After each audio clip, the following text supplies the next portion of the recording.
Hola a todos, bienvenidos a un nuevo episodio de Coordenadas Mundiales. Soy Rafael Piñeros en la conducción y me acompaña como siempre mi colega y amigo Javier Garay. Hola Javier, ¿cómo estás? Hola Rafa, ¿cómo va todo? Muy contento de estar acá nuevamente. Muy contento de escuchar tu voz. Hoy le propongo una nueva aventura de Coordenadas Mundiales. En este caso vamos a hablar sobre constructivismo social. En el pasado hemos señalado y hemos hecho capítulos específicos sobre el realismo político, es decir, la importancia que tienen tal vez los estados. Hemos hablado también de liberalismo y de interdependencia, con la intención de modificar un poco esa pauta analítica que proveen las teorías de relaciones internacionales. Y hoy te propongo que hagamos una inmersión, no sé si profunda, pero sí sobre las complejidades de una teoría también bastante útil como el constructivismo social. ¿Qué se te viene a la mente cuando piensas en constructivismo social, Javier? Pues yo en general, digamos, el constructivismo es una de los modelos mentales que más utilizo tanto en mi investigación como efectivamente como entiendo los temas internacionales, y lo primero que pienso es en ideas. Es realmente lo que pienso cuando me hablan de constructivismo, pienso en ideas. Me gusta esa Ahorita parte, seguramente profundizamos. que sea un marco analítico, que sea uno de tus favoritos para tus investigaciones. No es muy común que te cases de entrada, digamos, con una inclinación, y eso me llama la atención.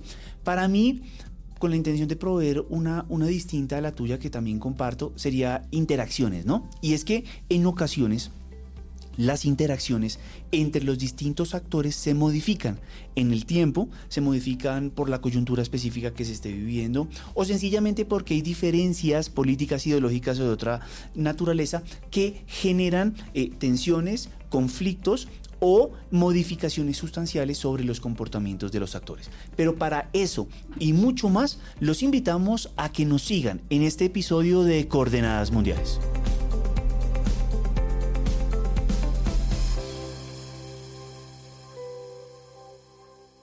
Bueno, mi querido amigo, yo creo que hay un elemento central que tú has señalado, y es el de las ideas. ¿Cómo entiendes tú ese primer desarrollo y esa importancia que pueden tener las ideas en la construcción de una lógica muy recurrente dentro de los análisis constructivistas, y es la lógica de agente-estructura? ¿Qué significa para ti agente-estructura en lógica de ideas? Ok, antes de contestar esa pregunta, Rafa, yo quisiera que nos fuéramos un poquito más atrás y contarle a la gente que, en últimas, como yo veo el constructivismo, es ese punto intermedio entre dos tradiciones que han chocado y que se han construido históricamente en relaciones internacionales. Por un lado, una visión racionalista, objetiva, material, donde estarían la mayoría de teorías, y por el otro lado una visión que es muy, ahí sí basada simplemente en la intersubjetividad o la subjetividad misma, y estarían todas las teorías críticas y demás. Y el punto intermedio es ese constructivismo social, en el que se reconoce que si bien el origen son las ideas, eso se transfiere o se transmite a través de un proceso incluso de reificación de esas ideas, ¿no? Entonces, ¿esto a qué lleva, digamos, en lo que usted pregunta?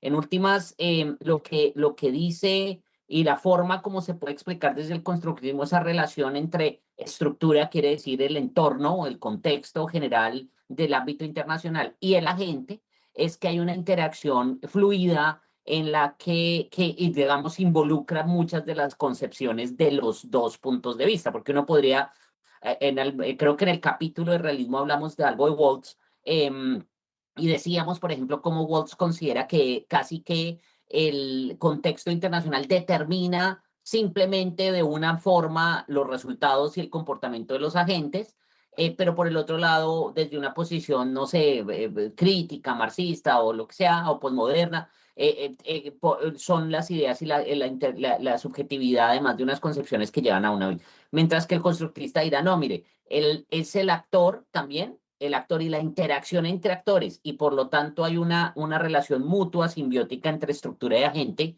que determina también los resultados en el ámbito internacional y qué tipo de acciones se desarrollan en él.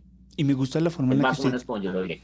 es perfecta, porque además creo que esa aclaración y esa buena perspectiva que me parece que es válida que tú señalas entre aquellas teorías que son objetivas o que buscan cierta construcción alrededor del positivismo versus otras más reflexivas, nos permiten entender dos concepciones muy distintas, muy a lo que Cox señalaba, teorías que resuelven versus teorías que complejizan y permiten darle respuesta a ese elemento.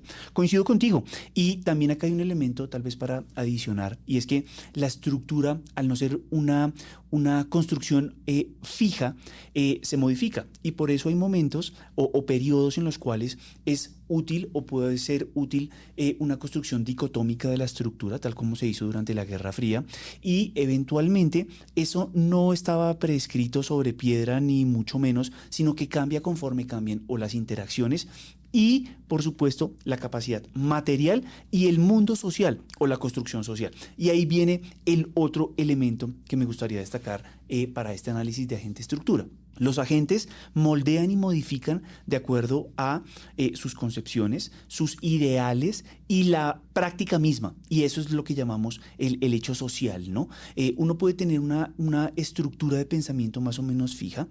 Uno tiene unas capacidades intelectuales, políticas, diplomáticas para actuar, hablando de los estados, pero al mismo tiempo vienen las interacciones, y es que las interacciones son complejas. Hay momentos en los cuales es fácil llegar a cooperar, hay momentos en los cuales se puede trabajar de manera colaborativa, pero hay otras en las cuales, sin duda alguna, es mucho más conflictivo, es confrontacional y es contestatario.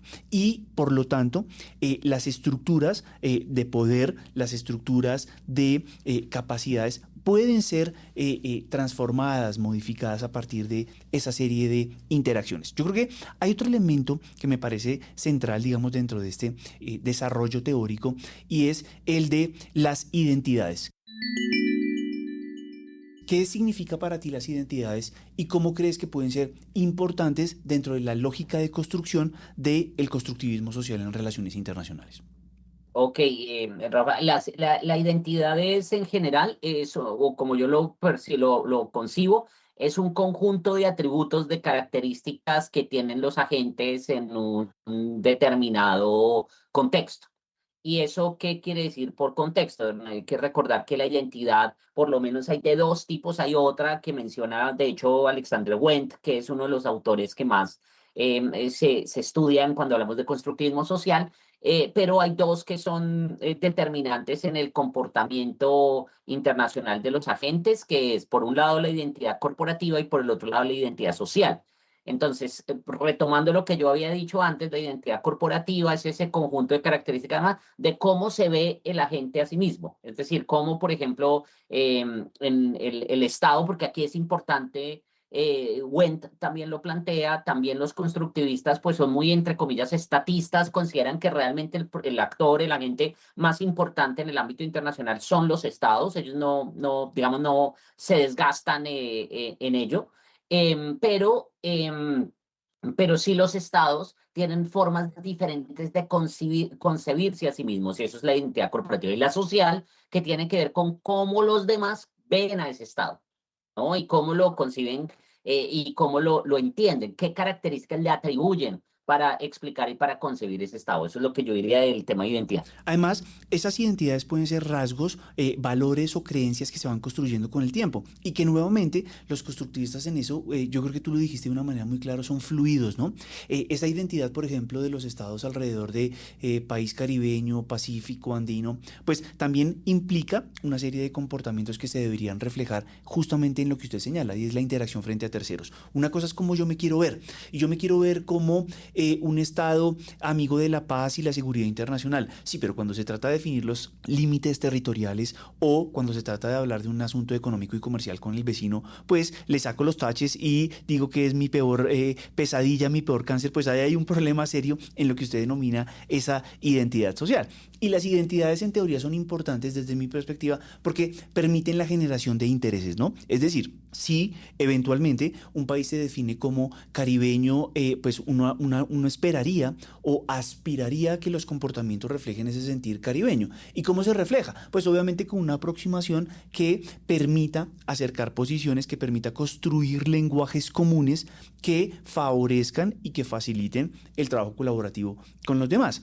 Entonces, en ocasiones, los estados se identifican de una forma, pero actúan de otra o modifican sus comportamientos en función de las coyunturas, de los asuntos puntuales que están trabajando o por supuesto de los intereses particulares a los cuales quieran llegar. En ese elemento, porque venimos haciendo una lógica de agente-estructura, eventualmente de identidades, que me parece que es muy claro, hay un autor que sin duda alguna hace un énfasis importante, aunque creo que tú vas a usar otro, pero no importa, y es el de las normas y las reglas, ¿no? Y es ese peso que tiene lo normativo, porque así como tú señalabas que los constructivistas tienen una visión que favorece el Estado, pero no el Estado en términos de cómo lo hacen los realistas, basado en sus capacidades materiales, sino en la construcción de interacciones y en la forma en la que el Estado interactúa con otros agentes. También es cierto que desde el punto de vista de las normas, del derecho, tienen una concepción particular. ¿Cómo ves tú esa lógica de normas y reglas en clave constructivista? Así que esa es una de las razones por las cuales para mí es tan intuitivo esta aproximación y esta forma de entender los temas internacionales por mi tradición institucionalista, es decir, de la importancia de las reglas del juego. Y creo que los constructivistas han dado, digamos, una respuesta bien interesante además a la forma como se concibe digamos, esa característica, entre comillas, natural del ámbito internacional, que es la famosa anarquía digamos, tiene diferentes aproximaciones. Una que es descriptiva, porque en realidad el sistema internacional es anárquico, no hay un gobierno global, pero por el otro lado se concibe también desde una forma normativa, es decir, que la anarquía es entonces mala y que eso solo genera violencia y demás, es decir, una visión muy hobbesiana. Seguramente ahorita hablaremos un poco de ello.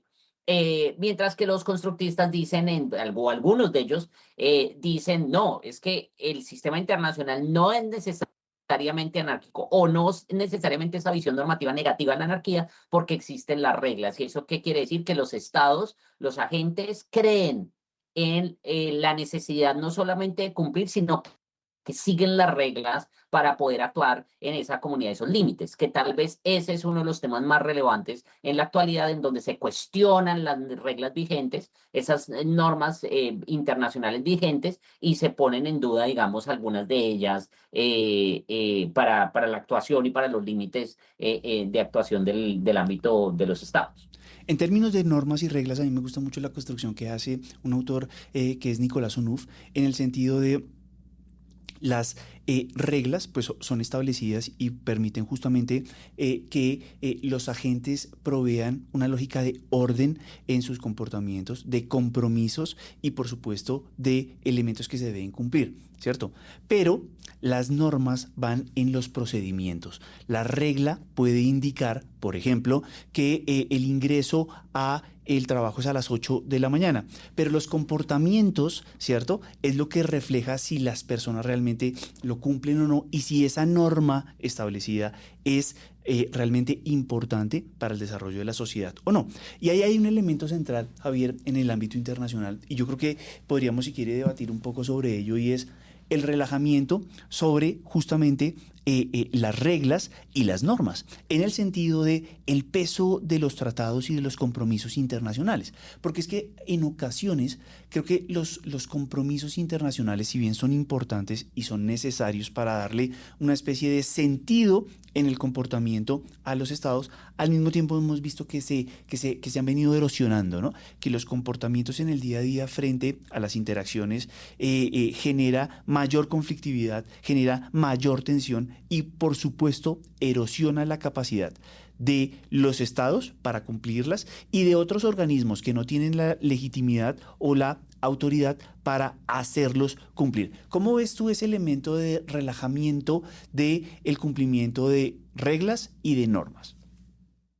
Sí, digamos, y esa especificación que usted hace, que es muy recurrente en los estudios institucionalistas, en efecto, cuando uno habla de norma, La norma tiene que ver con aquellos aspectos de mayor amplitud en términos de la relación que tiene con los principios y por lo tanto son aquellos artificios institucionales a través de los cuales la sociedad parte de unos mínimos en términos de acción e interacción. ¿No? Entonces uno dice, pues hay unas normas que son internalizadas y es efectivamente lo que usted mencionaba, que son performativas en el sentido de que las normas se actúan y se desarrollan precisamente porque sabemos cuándo se incumplen y cuándo no, porque están claramente internalizadas. Eso no es el caso de las reglas, que las reglas son muy específicas. Yo, de hecho, escribí alguna vez un capítulo para hablar del Acuerdo de París, en el que hacía la distinción entre normas y reglas y mostraba cómo realmente hay una preferencia por el uso de reglas e imposición, que las reglas determinan, digamos, unas características de qué es lo que se puede hacer o no hacer, del tipo de agente, entonces hay una división, mientras que las normas cubren en principio, esto es mucho más complejo, pero pues para este espacio podemos darnos algunas licencias en términos de sobresimplificar las cosas, pero las normas son en general eso que todos tenemos que cumplir, ¿no? El tema de el no matar, por ejemplo, es algo que todos tenemos que cumplir, mientras que las reglas dividen a los agentes según sus características para que tengan o no que cumplir. Y eso lleva, como usted menciona, efectivamente, cuando hay un énfasis principal en el uso de reglas, esas reglas pueden generar problemas en términos de la forma como se internaliza y en la legitimidad que tengan en la práctica. Y eso lleva a unas dificultades que posteriormente entonces se resuelven con eso que usted llama relajamiento. ¿Sí? Y eso, a eso habría que sumarle el tema del exceso también de producción normativa de esas reglas, ¿cierto? Producción, exceso, por ejemplo, acuerdos internacionales en todos los temas, una densidad que llevan a lo que algunos autores han denominado pues ese rule shopping, ¿no? O sea, los estados casi que deciden cuál de los acuerdos a los que se han comprometido cumplen para poder salir con sus objetivos adelante y eso genera una dificultad en términos de la predominancia pues, de las mismas reglas internacionales. ¿Hay alguna relación que me parece muy interesante? Hace algunos meses leía un artículo muy interesante sobre medio ambiente y justamente el medio ambiente, que es una de las áreas del conocimiento en relaciones internacionales que más produce normatividad. Siempre hay una nueva reglamentación, siempre hay un nuevo código particular sobre distintos componentes y dice, hoy hay una sobredimensión del número de reglas y de tratados que vinculan a los estados. Y eso mismo genera que el sistema esté saturado y que no lo puedan cumplir. Porque a pesar de que tengan buena voluntad, tendrían que hacer tantos cambios internos los estados que no son capaces de asumirlo en un tiempo razonablemente corto. Y por eso es que frente a ese volumen, pues hombre, hay que seguir consumiendo, hay que seguir desarrollando soluciones a las necesidades de la población y no necesariamente cumplir de manera efectiva las normas medioambientales. Pero también sucede otra cosa, ¿no? Y es, si habláramos de seguridad y defensa, por ejemplo, todos los estados tienen derecho, es una norma, a el enriquecimiento de uranio con fines pacíficos. Pero, al mismo tiempo, hay estados que han ido o por fuera de esa normatividad, o decir, salirse o desvincularse de acuerdos vinculantes como Irán, con el propósito de poder llevar a cabo comportamientos que satisfacen sus necesidades particulares, pero no necesariamente satisfacen las necesidades del conjunto. Me parece que este elemento nos permite ahora entrar a nuestra tercera sección, que sería la de autores. Entonces, habíamos venido justamente haciendo unos elementos importantes, unas precisiones teóricas y conceptuales sobre algunos de los factores más importantes. Quisiera detenerme en esta sección en dos autores en particular, en Alexander Wendt y en los aportes de Martha Finmore y Catherine Sigge. ¿Listo? Empecemos con Alexander Wendt. Yo creo que una de las frases más elocuentes, más famosas y más importantes de este autor es: anarquía es lo que los estados hacen de ella. Y creo que a partir de esa permite el desarrollo de lo que él llama las culturas de la anarquía, que son básicamente tres. Los estados se comportan de manera conflictiva, los estados se comportan de manera competitiva, o los estados tienen una lógica particularmente de enemistad o de conflicto entre ellos. ¿Cómo relacionas tú esa lógica de la anarquía es lo que los estados hacen de ella? ¿Cómo la ves tú en relación a esas lógicas de anarquía y de culturas de la anarquía?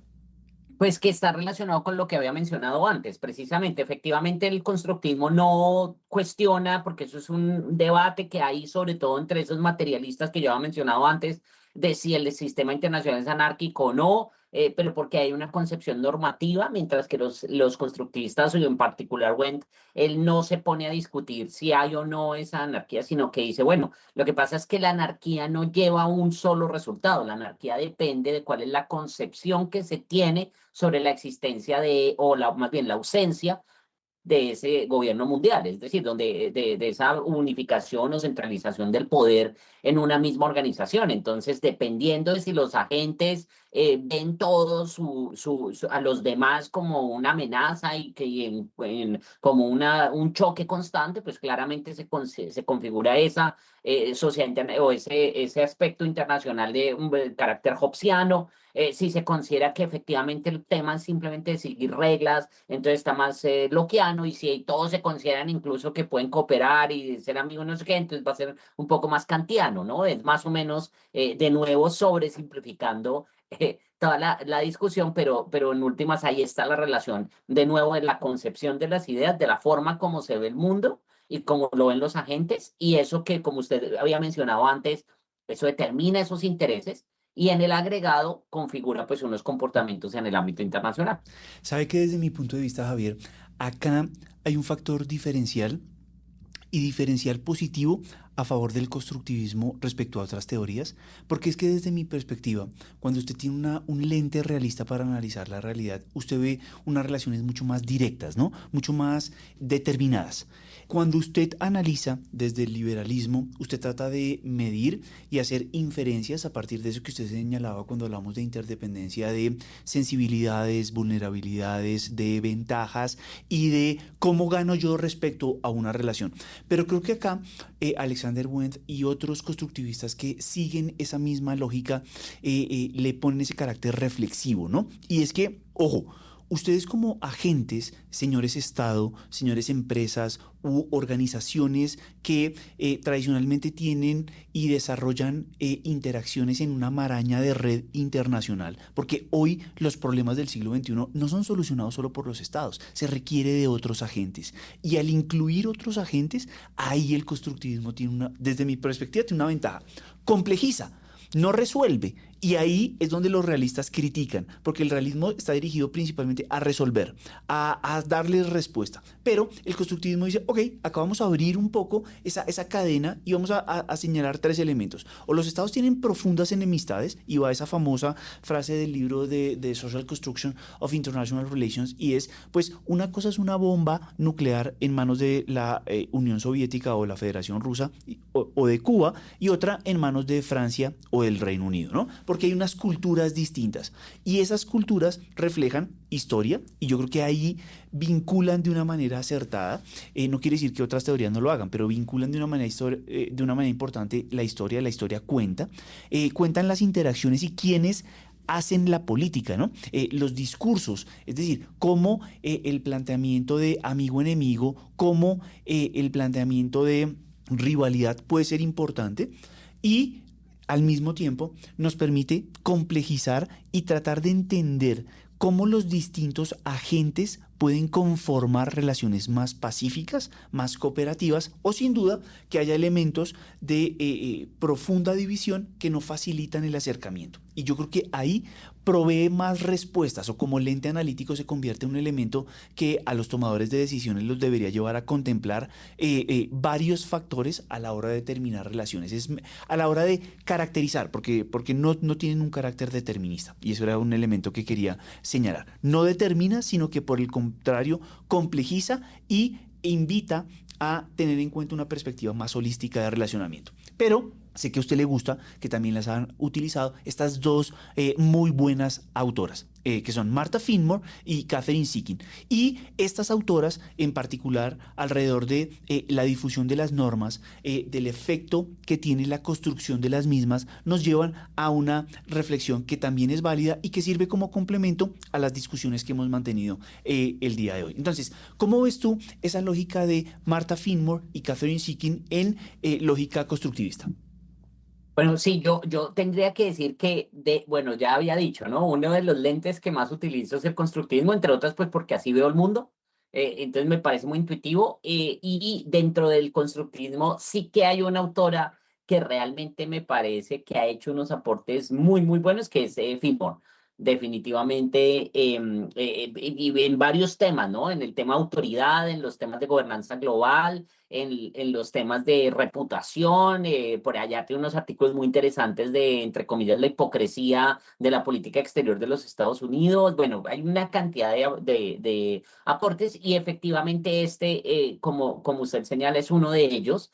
En ese ciclo, digamos, lo que proponen ahí sí las autoras, no solo Finemore, sino también Sikin, efectivamente, es que proponen casi que una conceptualización del ciclo vamos aquí a hablar de reglas de manera amplia en el ámbito internacional y cómo se difunden posteriormente esas reglas. Entonces, el planteamiento central que me parece bien interesante, yo creo que empíricamente difícil, pero que sobre eso las une con unas tradiciones, por ejemplo, de teoría de pensamientos complejos, también de sistemas y de hecho hay unos avances en modelos basados en agentes que son bien interesantes y es cómo se difunden las normas. Entonces ellas lo que dicen o las reglas. Entonces dicen más o menos llega un punto de maduración de la regla en la que comienza y todos comienzan a adoptarlo y que las internalizan incluso así no las practiquen, ¿no? Es un tema bien interesante, pero que hay un no cuestionamiento de esas reglas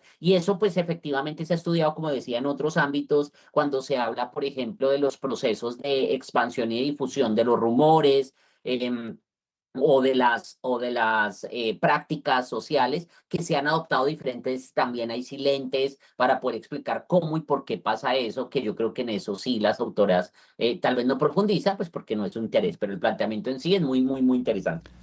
Coincido contigo. Y acá creo que también va a un punto importante. Me quisiera detener en un elemento tal vez previo al que tú señalas y es la emergencia de las normas. Usualmente se asume que cuando hay una negociación internacional, sea de medio ambiente, sea de seguridad o sea de cualquier otro tipo, la posición inicial y dominante es la de los estados. Y creo que estas autoras nos plantean una lógica que puede ser eventualmente distinta. Y es que cuando una norma emerge, necesita de una especie de entrepreneurship o de un agente o de unos agentes que la lideren, ¿cierto? Y ese liderazgo, ahí me parece que hay una cosa muy interesante. Ese liderazgo no necesariamente siempre es del Estado. Ese liderazgo puede ser de organizaciones no gubernamentales, puede ser de centros de pensamiento, puede ser de think tanks. Claro, necesitan ser apadrinadas, necesitan ser cobijadas por un Estado y por un conjunto de Estados que piense más o menos de la misma forma, que vean una lógica de una norma. Recuerdo algunos estudios que ellas hacen, perdón, en la década de los 80 sobre derechos humanos o sobre minas antipersonas. Dicen, ok, acá hay una lógica particular y es, esas normas surgen por la presión de think tanks, por la presión de organizaciones no gubernamentales. Los estados eventualmente son reticentes y acá hay un elemento que hay que marcar. El estado no necesariamente busca limitar su capacidad, pero entiende que puede ser importante, entiende que apropiarse de ciertas normas puede incluso mejorar el funcionamiento de ellos. Y por lo tanto, esa emergencia requiere, ahí sí, lo que usted señala, y es un proceso de, primero de adopción y posteriormente de cascada. Pero acá me gusta siempre hacer una crítica, y es que las autoras señalan que ese proceso de cascada es ese proceso de difusión de esas normas, pero ese proceso de cascada suele ser desigual, ¿no? No es lo mismo el significado, el alcance y la potencialidad que tienen los derechos humanos cuando hay eventualmente instituciones que las pueden hacer cumplir versus lo que pasa en otros estados con otras características en las cuales el estado puede ser lo suficientemente débil que ni está dispuesto a cumplirlas, ni tiene la capacidad de imponer la ley para que otros agentes las puedan cumplir.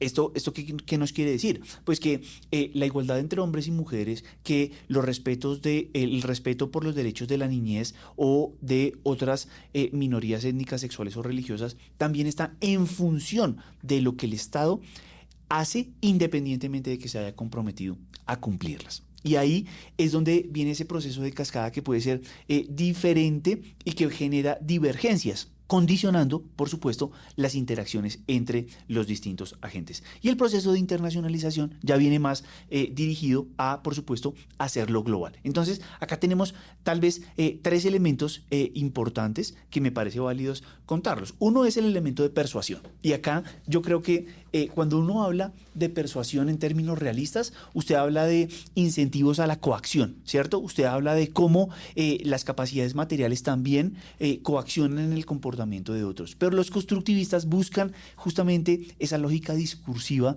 que tal vez se opone a lo que tradicionalmente otras escuelas contemplan. Viene un elemento de imitación, es decir, si uno lo acoge, pues hay que hacer lo que hacen los demás, ¿no? Es como seguir el rebaño. Y en ese sentido, en materia de derechos humanos, en América Latina es muy común ver que cuando una norma se adopta, otros buscan u otros presionan para que ese elemento se lleve a cabo. Y el tercero es la presión social. Y ahí yo creo que el constructivismo también tiene mucho que contarnos, porque facilita que tanto al interior de la sociedad, es decir, del Estado, como a nivel internacional hay una presión pública, si se quiere, directa por parte de distintos agentes, organizaciones no gubernamentales, organizaciones intergubernamentales, para que el Estado cumpla. Es decir, normatividades en materia de medio ambiente, en materia de contaminación, en materia de polución. Y por lo tanto, invita a pensar en que las respuestas y los comportamientos no van solo determinados por lo que las autoridades de un Estado deciden, sino por justamente esos comportamientos que se manifiestan en el tiempo. Entonces, dejándoles este abro de boca de autores, vamos ahora a pasar un poco a la teoría y a la realidad. Mi querido Javier, para seguir dándole forma a este episodio sobre constructivismo social, me gustaría ahora que tratáramos de analizar, si te parece, un breve comentario que incluya esos elementos teóricos que señalamos en la sección anterior con algo de praxis. Y es que en los últimos años da la impresión, Javier, de que esa relación entre Estados Unidos y China viene evolucionando, viene cambiando y viene cambiando no necesariamente de forma positiva. Ahora bien, cuando uno mira el volumen, cuando uno mira la magnitud y la dimensión, por ejemplo, de la actividad económica, pues se da cuenta de que es un volumen muy grande. Cuando uno mira lo que ha acontecido desde 1973, cuando se restablecen las relaciones entre Estados Unidos y China, al día de hoy, poco más de 53 años, uno se da cuenta de que, bueno, ha habido también un proceso importante de ponerse de acuerdo entre dos estados muy diferentes. Entonces, la pregunta específica es, ¿cómo ves tú esa relación entre los Estados Unidos y China desde una lente constructivista? Pues yo creo que explica la mayoría de fenómenos que pasan por esa relación y que son noticia hoy. Por ejemplo, los procesos mismos de acercamiento y alejamiento explican o pueden ser explicados en parte por esa visión constructivista, porque claramente las ideas y la concepción de si el otro es un enemigo o no, también está mediado no solamente por cuestiones materiales, sino también por la forma como se conciben y los liderazgos mismos que hay en los dos países, ¿no? En Estados Unidos de un lado y en el otro en el lado chino, sí. Venga, lo Rafa. interrumpo acá. ¿Y usted cree que hoy Estados Sí, Unidos sí. y China son enemigos o son rivales? Eh, yo no, yo sí creo que ha cambiado incluso dentro de la misma figura. Por ejemplo, ahorita que tenemos un gobierno en Estados Unidos nacionalista y con una concepción nacionalista, yo sí creo que el Estados Unidos, o más bien, el Trump del año 2016, 2017, que tenía sí una concepción mucho más radical en contra de China y que concebía a China como un enemigo total.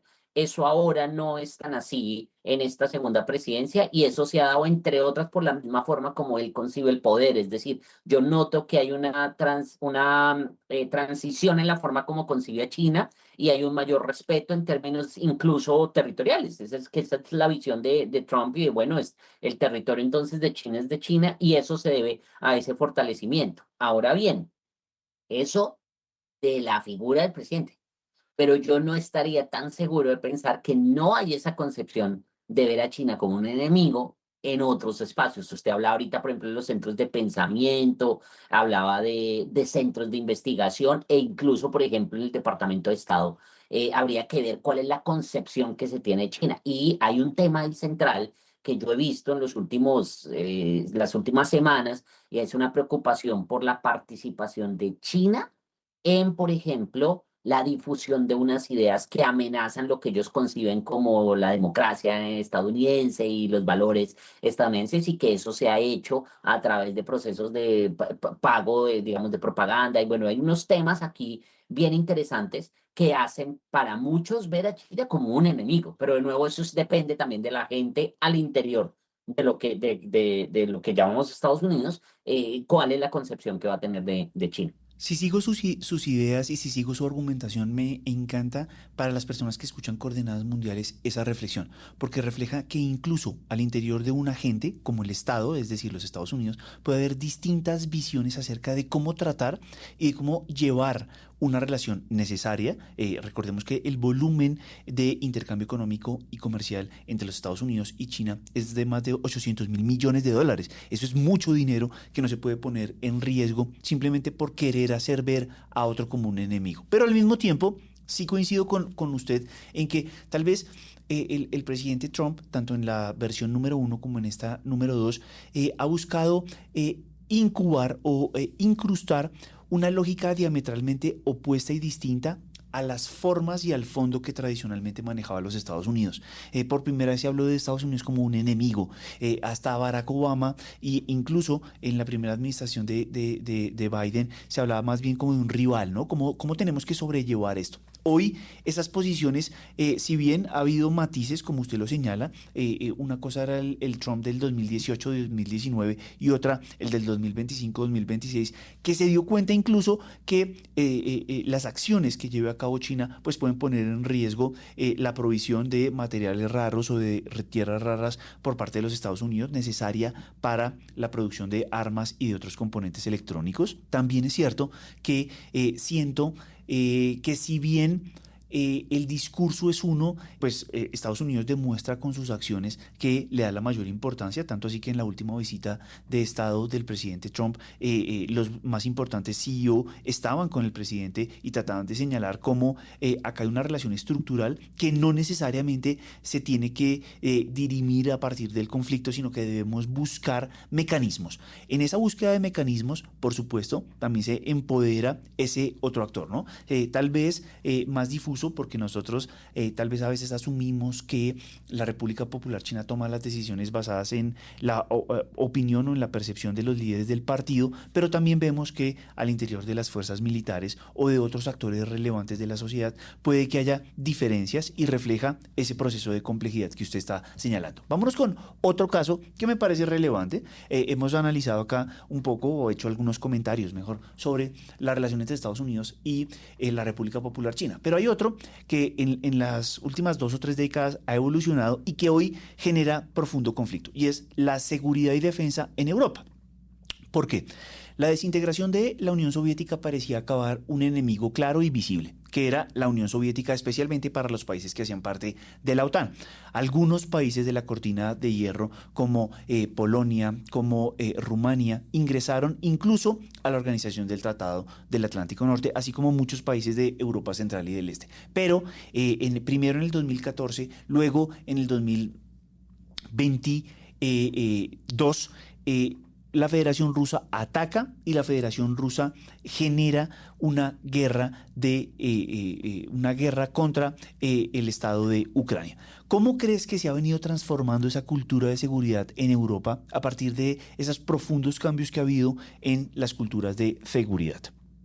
Bueno, em, digamos, para que los oyentes lo tengan claro, yo no soy un experto en temas de seguridad, ese es más su tema, Rafa, pero ¿qué es lo que veo? De nuevo, aplicando y viendo lo a través de los lentes constructivistas, aquí hay mucha evidencia de todo, de esas concepciones. Por un lado, efectivamente, esos países de Europa Central y Oriental con ese pasado, esa historia de intervención y de movilización por parte, por ejemplo, de Rusia o de la anterior Unión Soviética, pues sigue habiendo, digamos, muchas resistencias frente a la cercanía con Rusia. Hay una visión y son temas centrales incluso en campañas políticas. Lo estamos viendo hoy en muchos de los países de toda esta región.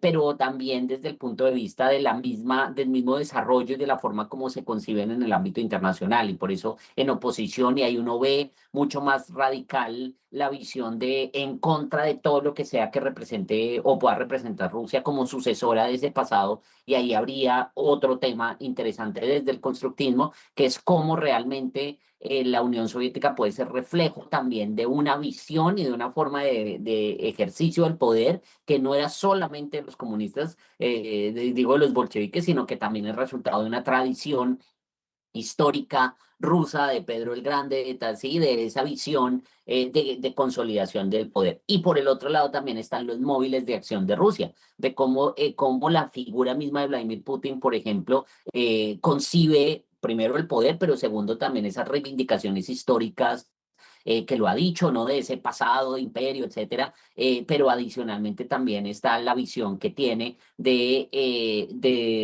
por ejemplo, que es que Ucrania naturalmente es una decisión artificial de lo que es Rusia, ¿no?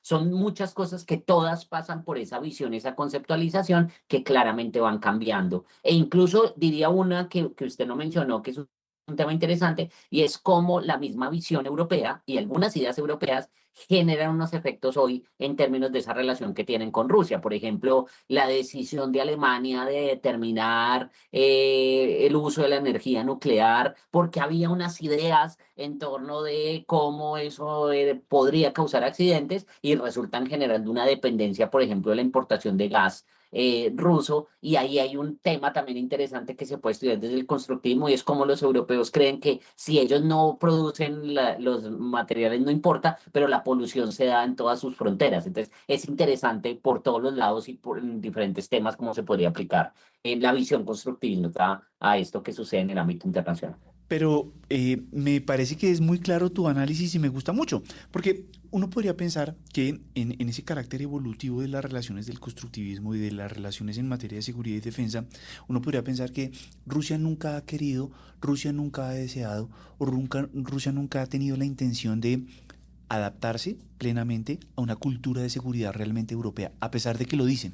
Y es muy interesante ver cómo desde la década de los 70 la Federación Rusa, perdón, la otrora Unión Soviética, hoy Federación Rusa, siempre ha pensado en una seguridad paneuropea, pero es una seguridad paneuropea que le convenga a ellos. Y por eso estas concepciones que usted saca a colación históricas me parecen sumamente válidas para que los estudiantes y por supuesto la comunidad internacional entienda que en ocasiones no es tan evidente que la lógica de amistad o la lógica de cooperación pueda trascender en el tiempo y se pueda mantener. Rusia siempre ha sido un país y un estado difícil para los países europeos occidentales, especialmente o en el pasado Alemania, Francia y por supuesto el Reino Unido. Y a partir de allí, esos hechos como la primera invasión a la península de Crimea, el grave y por supuesto el detonante de la guerra actual en el 2022, el 28 de julio, perdón, el 24 de febrero del 2022, generan una suerte de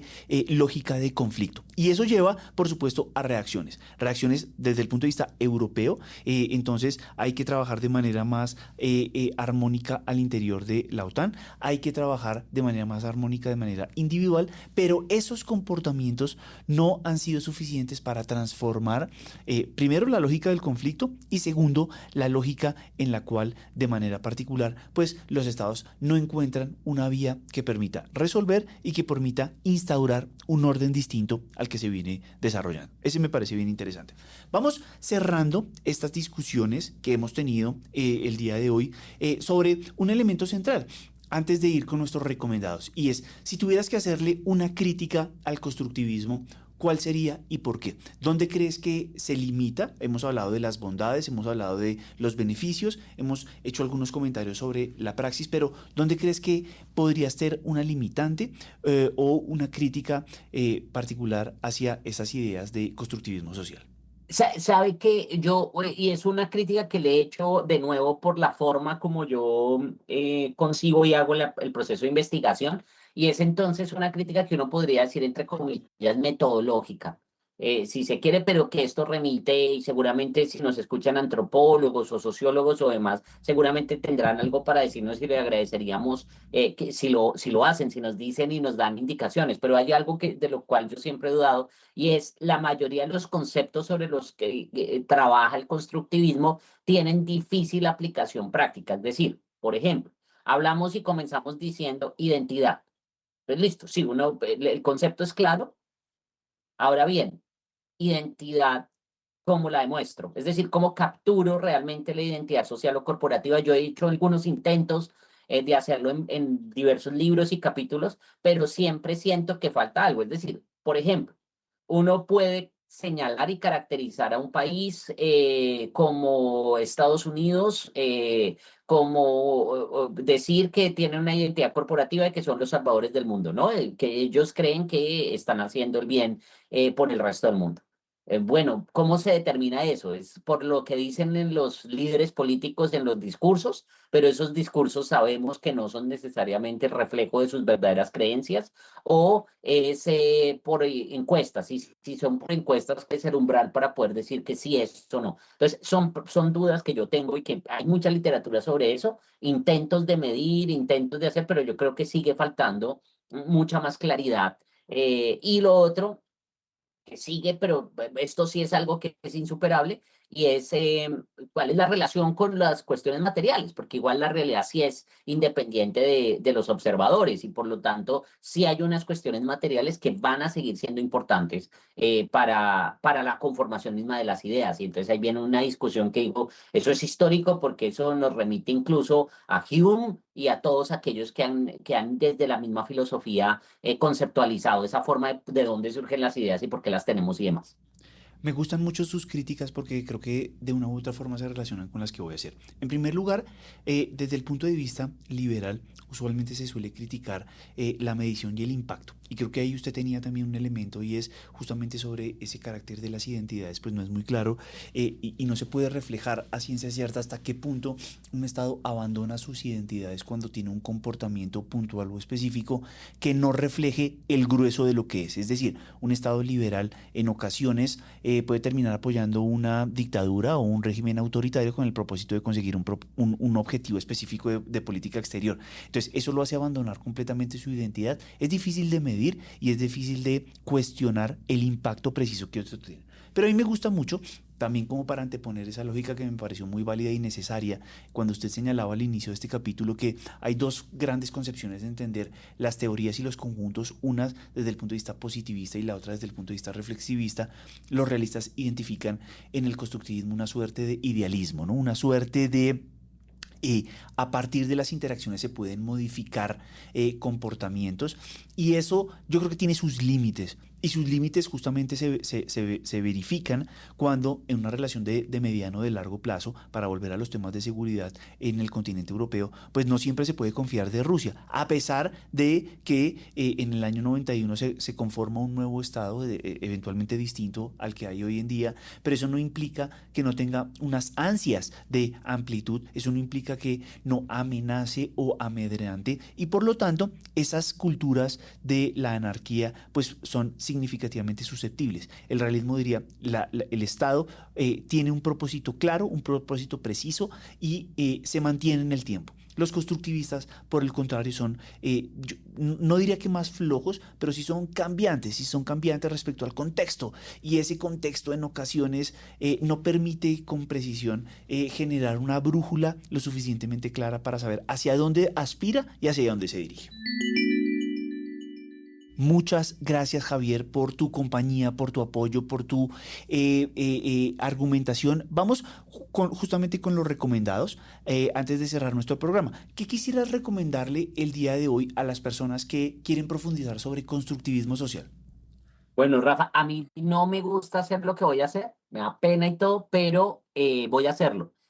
Voy a recomendar un libro mío, porque precisamente ahí aplico todo este tema y creo que puede ser interesante para que vean cómo, además de manera muy amplia, el libro se llama Ideas Cerradas, Acciones Equivocadas.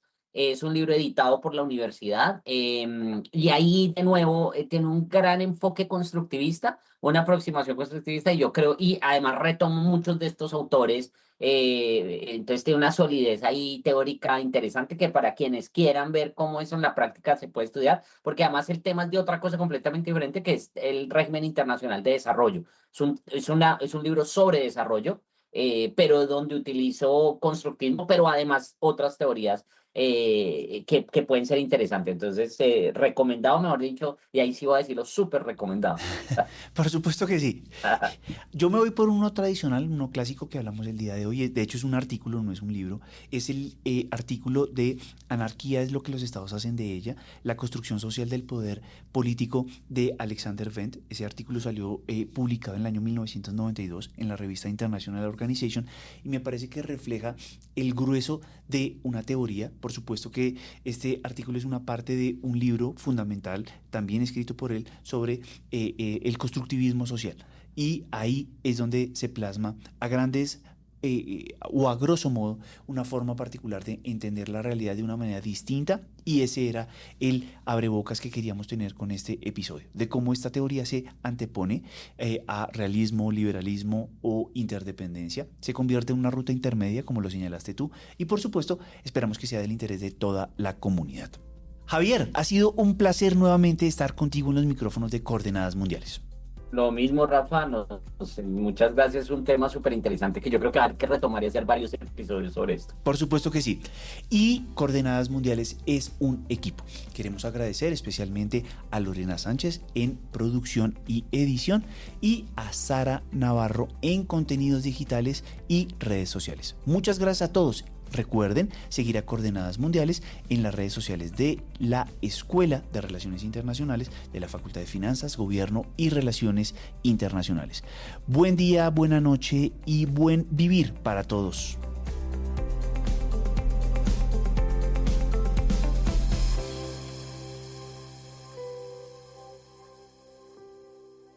Este episodio ha sido grabado en los estudios de la Universidad Externado de Colombia y editado en el programa Hindenburg Pro.